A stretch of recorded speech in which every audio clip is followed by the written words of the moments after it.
So you got a property elsewhere in WA, you've had on the market for a little bit, 10 weeks. So that's getting a bit long in the tooth. What's the average days on market in that suburb? So you're in Fremantle. So you're 40 days average days on market. So you're 10 weeks. So you're 70 days on market. You're very old. So something's missing, or you've done something wrong, or something is wrong. It's either the price or the product, or both, or you've got some buyer objection. It came off and back on. That normally shouldn't make a difference. So I spoke about either last week or the week before, when you do sales or when you're selling, if your property hasn't sold within normally the average days on market, or you've realized you've actually got a crap agent, which happens because a lot of agents will talk it up, and then when it gets to the pointy end, they can't actually perform. I take it off normally for a week and then put it back on with a new agent. So I give it a week off, like as in not on at all. Did you give it a week, or did you put it on the next day? Because what you don't want is the buyers to think that you're now a desperate seller, and now they're seeing that you basically have multiple listings. You want to sort of give it a week. You've got new buyers coming into the market all the time, and I don't know what your buyer demand is, but 40 days average on market isn't that bad. Your buyer objection has been not character and spiral staircase.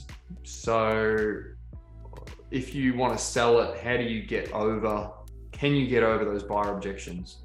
So a spiral staircase means potentially replacing a staircase.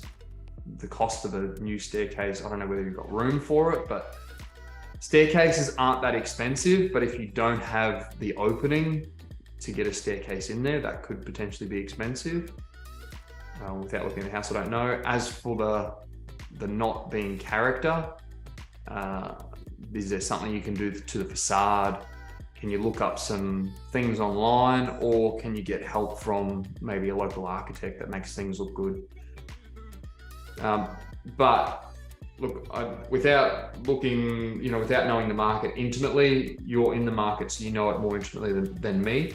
So you're going to know whether you can solve those buyer objections if you do want to sell it, or you wait for the market to boom and people just pay silly money for things, which I think is just around the corner, because you are in WA, and I think once interest rate stuff cools, you've got no supply over there, no supply of product, and I don't think many people are building in WA with the cost of labor and the availability of labor. So you said your strategy might be to rent it out for a period of time and then maybe sell it in a year or two, or wait for the big boom, and then sell it at the top of the market.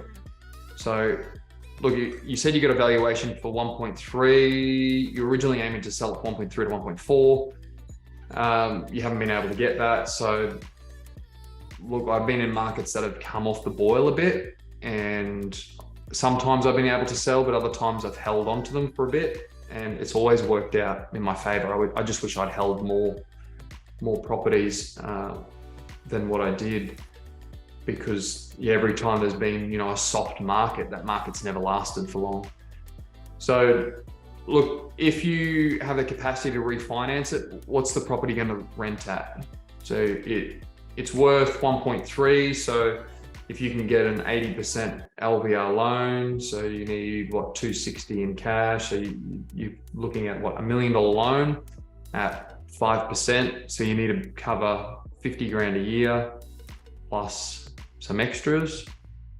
Are you going to Airbnb it? Okay. Even better, just consider, the use of your time on Airbnb, what's it going to make, and then have, at least have some sort of an exit strategy for, do you sell it in 1 year, 2 years? And it's going to depend on the market, or you just keep it long-term. But Perth market, you guys have high and low lows in Perth, and especially with the rental market too.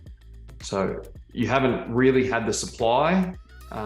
So when that supply comes online, which it probably will, in the next 3 or 4 years, that major supply that always happens in Perth when there's a there's a mining boom, then we go and build heaps of accommodation, and then Perth gets flooded with stock, and then mining boom downturns, and then all the people leave because there's no work anymore. And then that's when you have the low of the Perth market, and then the rental market sort of falls on its face. A bit like it's basically a big mining town. I know people talk about Perth having other industries, but really if you have a look at the core and how many additional jobs the mining industry creates, it's substantial. Like there'll probably be, for every one mining job, there'll probably be another 5 or 6 other jobs created in the local economy. So it's still really dependent on mining. Hopefully that helps. Did that help?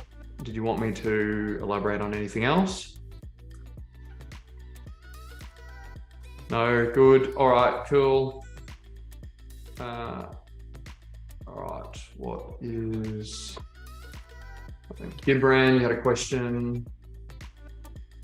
Actually, before I get to that,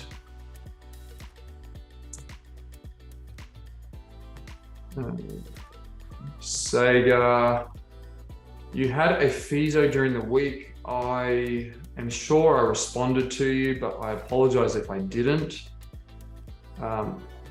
It has come up as me not responding, but I swear that I have. So if I haven't, I apologize, but can you just clarify whether I did respond to that? But in either case, I'm just going to run you through the quick FISO just really quickly, I suppose. The property you've sent me, which is in Park Ridge.